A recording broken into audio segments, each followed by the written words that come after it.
मंत्री उदय सामंत यांनी राज ठाकरे यांची भेट घेतली। उदय सामंत मुंबईतील शिवतीर्थ या निवासस्थानी खरं तर त्यांनी भेट घेतलेली आहे। दोन्ही नेत्यांमध्ये बंद दाराआड चर्चा झाली आहे। दरम्यान राज ठाकरेंसोबतची ही भेट राजकीय नसल्याची प्रतिक्रिया उदय सामंतांनी दिली।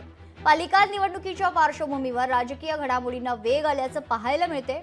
एकीकडे ठाकरे बंधूंच्या युतीची चर्चा सुरू असताना दुसरीकडे उदय सामंत यांनी राज ठाकरेंची भेट घेतल्यानं पुन्हा एकदा चर्चांना उधाण आलंय।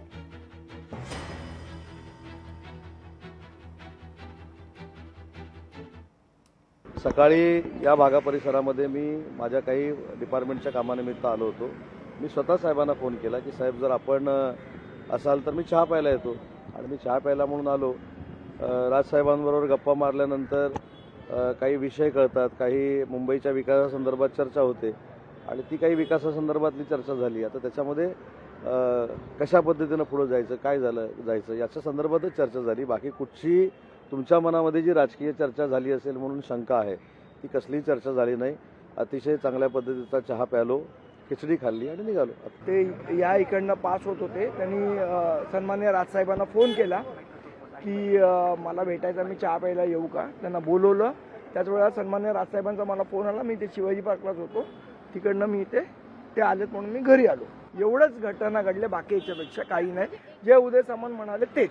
सध्या राज ठाकरे हे सत्ता बाहेरील सत्ता केंद्र असं म्हणायला पाहिजे, एवढी ताकद त्या राज ठाकरेमध्ये निर्माण झालेली आता दिसते आहे। सगळ्यांनाच राज ठाकरेची गरज पडायला लागली, म्हणजेच यांचे चपला झिजवण्याचं काम राज ठाकरे करतायत, आणि हे चपला झिजतपर्यंत त्या दरवाजात जात राहतील अशी एकूण राज्याची परिस्थिती निर्माण करून दिली आहे। ज्या पक्षाचा एकही आमदार नाही त्या पक्षाकडे जर हे धावत आहेत तर या सगळ्यांची स्थिती ही दोलायमान आहे। या सगळ्यांना आता जनाधार गमावल्याची भीती आहे, त्यामुळे निवडणुका जिंकण्याची शक्यता दिसत नाही।